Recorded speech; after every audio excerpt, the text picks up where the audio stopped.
Hello everyone, welcome back to my channel. আর আমি হচ্ছি ঝর্ণা। আশা করছি তোমরা সবাই খুব ভালো আছো। আজকে আমাদের বাড়িতে আসবে আপ্পি আর শামিজদা, তাই আজকে আগেই উঠে গেছি। উঠে রেডিমেডি হয়ে এখন আমি নিচে যাব, ফার্স্টে ব্রেকফাস্ট করব, তারপর মায়ের সঙ্গে শুরু করে দেবো রান্না বান্না করা। ব্রেকফাস্টে আমি খেয়েছিলাম কলাইয়ের রুটি, চাটনি আর গুড়। এই চাটনিটা আচার, রসুন, কাঁচা লঙ্কা, তেল একসঙ্গে দিয়ে পেস্ট করা হয় আর খেতেও খুব ভালো হয়। শেষে একটু চাও খেয়েছিলাম। আব্বু আজকে নিয়ে এসেছে মাটন আর মাটনের পায়া। মা এদিকে মাংসটা কাটাকুটি করছিল, আমি চলে গেলাম রান্না করতে। আজকে রান্না হবে মুগ ডাল, তারপর হবে আলু ভাজা, বেগুন ভাজা, টমেটোর চাটনি, মাটন আর ইলিশ মাছ। মা বলছিল যদি সময় পাই তাহলে লাউ দিয়ে, বড়ি দিয়ে আর ডিম দিয়ে একটা মাখা মাখা সবজি বানাবে। মা ওটা খুব ভালো বানায়, যদি টাইম থাকে তাহলে বানানো হবে। তো আমি এদিকে টুকিটাকি যেই কাজগুলো ছিল সেগুলো এগিয়ে দিলাম। যেমন চাটনিটা বানিয়ে দিলাম, আলু ভাজা, বেগুন ভাজা, আরও রান্নাঘরে টুকিটাকি হেল্প করলাম মাকে।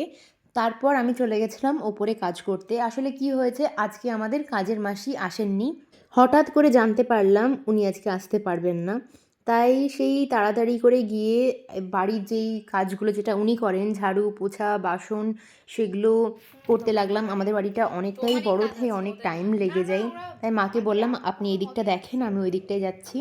তো এখন হচ্ছে ইলিশ মাছ, আর ইলিশ মাছটা আজকে যা টেস্টি হয়েছিল, তাই রেসিপিটা না দেখিয়ে আমি পারলাম না। প্রথমে মা এইভাবে কড়াইয়ে সব মাছগুলোকে সাজিয়ে নিলেন, তারপর পোস্ত, সর্ষে, কাজু বাদাম বাটা আর কাঁচা লঙ্কা বাটা একসঙ্গে দিয়ে তার উপরে শুকনো যেই মশলাগুলো, হলুদ, লঙ্কার গুঁড়ো আর লবণ, জিরের গুঁড়ো দিয়ে একসাথে ভালো করে মাখিয়ে ওপর থেকে তেল ছড়িয়ে আর কাঁচা লঙ্কা ছড়িয়ে মা ওই মাছটাকে দমে বসিয়ে দিলেন এবং 15 মিনিট পর নামিয়ে নিলেই রেডি আমাদের সর্ষে ইলিশ। আর মাটনের রেসিপিটা সেটা দেখানো হলো না। আসলে যখন বাড়িতে কেউ গেস্ট আসে, মাই কিন্তু মাংস মাছটা বানায়। মা মাংস আর মাছ খুবই ভালো বানায়, তাই আমি আর ওইদিকে হাত দিই না। আমি ভাজা ভুজি, তরকারি ও ডাল, আমি মিষ্টি জিনিসটা খুব ভালো বানাই, মিষ্টি খাবারটা, তো সেটা আমি বানাই। আর মাছ মাংসটা মাই বানাই। আর এইভাবেই প্রতিদিনই শাশুড়ি বৌমা মিলে রান্না করি। প্রত্যেক দিন রান্নাঘরে প্রচুর আড্ডা মারি, দুজনে প্রচুর গল্প করি। মাঝে মধ্যে রিমন সুমন ওরা বলে যে কী এমন গল্প করো যে এত সব সময় তো ওদের গল্পই ফুরোয় না। ওরা বলে যে তোমরা পাক্কা গসিপ করো সবাইকে নিয়ে, তো সেটা নয়। আমরা দুজনেই এমনি গল্প করতে থাকি সব কিছু নিয়ে, মায়ের ছোটোবেলা নিয়ে, আমার ছোটোবেলা নিয়ে, তারপর ফ্যামিলি, সব কিছু নিয়ে মা আর আমি সারাদিন গল্প করতে থাকি। যেহেতু ফারাদরা 2 ভাই, মায়ের কোনো মেয়ে নেই, সেক্ষেত্রে মা কখনো মায়ের ফিলিংসগুলো কখনো কারোর সামনে এক্সপ্রেস করতে পারিনি। যেহেতু আমি এখন একটা মেয়ে পেয়েছে, তো মা সবসময় আমাকে প্যাম্পার করে, সবসময় নিজের মনের কথাটা বলে, আমিও মাকে নিজের মনের কথা বলি, দুজনে অনেক গল্প করি। এইভাবেই মিলেমিশে আমাদের দিনগুলো কেটে যাচ্ছে। রান্নাবান্নার পর কাজ করতে করতে এত দেরি হয়ে গেছিলো আর ভিডিও করতে পারিনি। তারপর স্নান করে একদম ক্যামেরাটা নিয়ে বসলাম। আর এই দেখো আপ্পি আর শামিজদাও চলে এসেছে।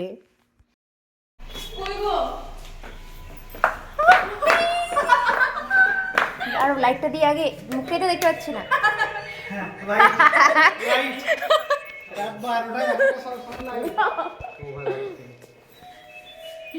ওভার অ্যাক্টিং না, মোটেও স্ক্রিপ্টেড না। শাড়ি পরবা। ওরা চলে এসেছে, আর এসে এসে দেখো শামিজদা আর ফারহাদ এসেই দেখছি ওরা খেলা নিয়ে বসে গেছে। আজকে ইন্ডিয়া আর বাংলাদেশের ম্যাচ আছে, ওদের কাছে এটাই ইম্পর্টেন্ট। গল্প টল্প ভাড় মে যাক, আগে ওরা খেলা দেখবে। সব ছেলেরাই বোধহয় এক।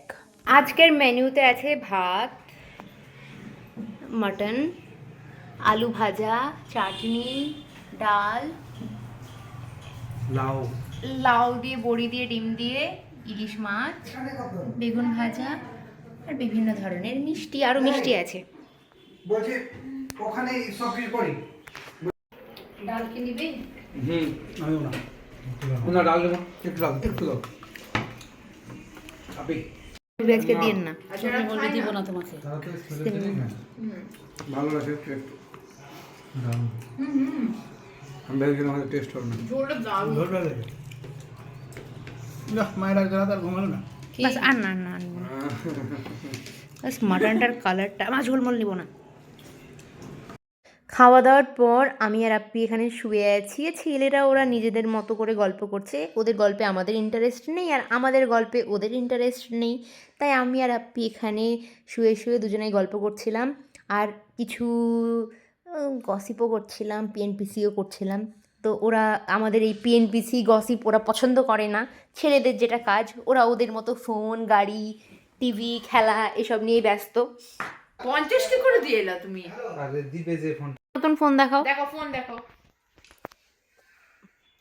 পেছনটা দেখাও। ফোনটা দেখাও। ওইভাবে বুঝতে পারবে? কেন বুঝতে দেখাতে জানে না। 16 প্লাসটা হাতে নিয়েছিলাম 16 এটা কত? নিয়ে এটা 15 প্লাস 16 প্লাসটা হাতে নিচ্ছি তো একটা আলাদা লুকস বুঝলা তোমার জন্য বেস্ট আমার মনে হয় 16 প্লাস ওটা 65 হচ্ছে 65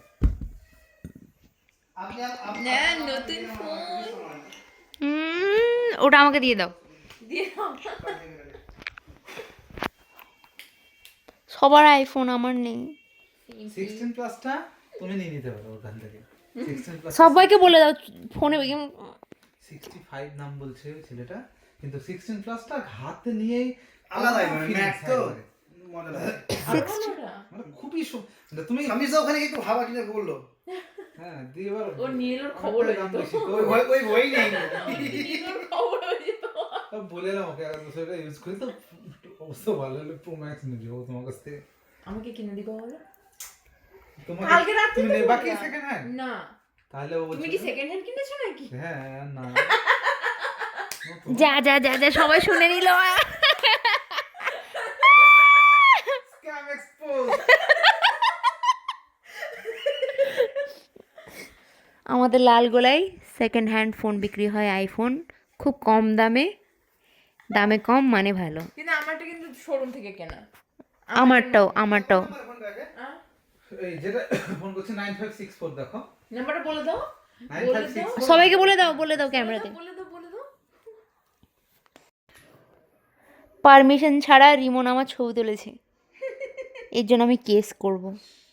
এখানে সামিজদা আপ্পির ছবি তুলছে নতুন। আমাকে কেন দেখাচ্ছ? তোমার টিপটা আপা এখানে, তোমার বর এটাও বলছে না যে টিপটা ঠিক করো, ছবিটা ভালো করে উঠুক। তোমরা নোটিস করো নি আমার আপ্পির টিপটা এখানে লেগে আছে, পড়ি দাও।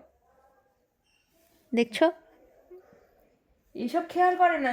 শোনো আমার দিকে শোনো, বেরানোর সময় আমি এই শাড়িটা পরেছি, শাড়িটা পরে আমি ওকে জিজ্ঞেস করছি বলো তো এই শাড়িটা আমি লাস্ট কবে পরেছিলাম? জীবনেও বলতে পারবে না। ফিরোজের বিয়েতে পরেছিলাম। বারে বা, ফিরোজের বিয়েতে কি পরেছিল আমি বলি, এটা গ্রিনটা পরেছিলাম, দেখলা? আমার মনে আছে। এটা কবে পরেছিলাম আমার মনে নাই। মনে থাকবে কি করে? ওর মনে নাই। আমি লাস্ট এটাই, তুমিও পরোনি এটা? ওর নাম লাস্ট পড়িনি। আমি পরেছিলাম এটা। এই শাড়ি মেরা হে। আমাদের বিয়ের পর ফার্স্ট টাইম তোফাইল ইসলাম মিথ্যেবাদী, ফার্স্ট ডে। দোগলা, মুখটা করছে দেখো না, চোর আমি চোর দোগলা, দোগলা, ছোট লোক দোগলা, চোর চোর, তোফাইল ইসলাম চোর।